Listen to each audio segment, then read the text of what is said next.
আমার এ ঘর ভাঙিয়াছে যেবা, আমি বাঁধি তার ঘর।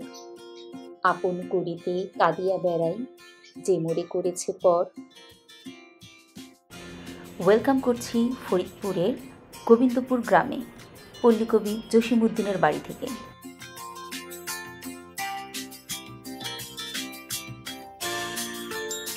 কুমার নদীর পাশে এটি মূলত কবির বাড়ি এবং কবরস্থান, যাকে পরবর্তীতে জাদুঘরে রূপ দেওয়া হয়েছে। জনপ্রতি 20 টাকা করে টিকিট কেটে আমরা ভিতরে প্রবেশ করলাম। বাড়িটিতে 4টি চোচালা টিনের পুরাতন ঘর রয়েছে। কবির লেখা বিভিন্ন কবিতা ছড়ার আকর্ষণীয় কিছু কিছু অংশ বাড়ির চত্বরে প্রদর্শন করা হয়েছে।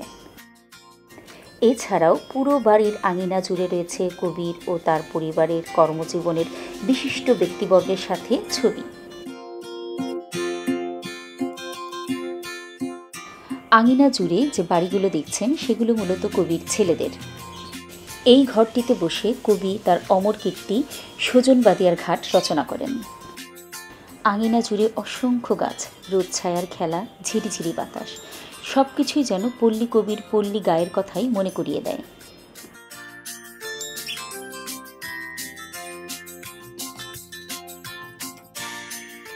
আমার বাড়ি যাইও ভ্রমর, বসতে দেব পীরে, জলপান যে করতে দেব শালি ধানের চিরে।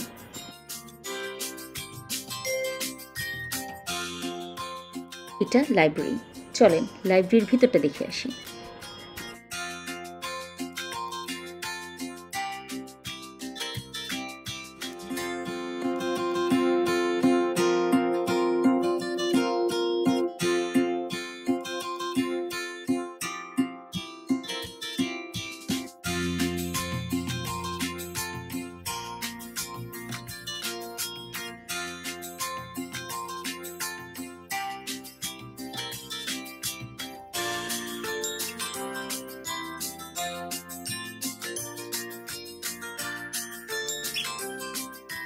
পল্লীকবি জসিমউদ্দিনের বাবার নাম ছিল আনসার উদ্দিন আর মার নাম ছিল আমিনা খাতুন ওরফে রাঙা।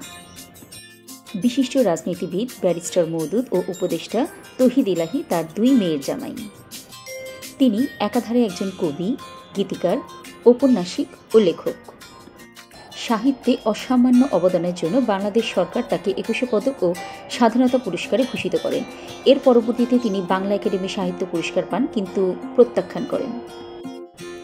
গায়ের লোকের গ্রাম্য জীবন ও পরিবেশ প্রকৃতি ফুটিয়ে তোলার জন্য বিশেষভাবে তাকে পল্লী কবি উপাধি দেয়া হয়। তার রচিত নকশিকাঁথার মাঠ কাব্যগ্রন্থকে তার শ্রেষ্ঠ শিল্পকর্ম হিসেবে বিবেচনা করা হয়। পৃথিবীর অনেক ভাষায় এটি অনুদিত হয়েছে।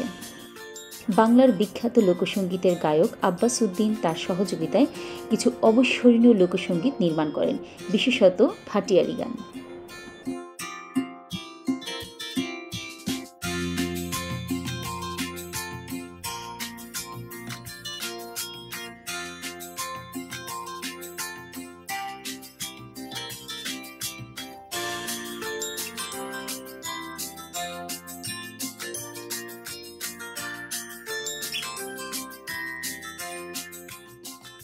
মার্চ 1976 সালে তিনি ঢাকায় মৃত্যুবরণ করেন।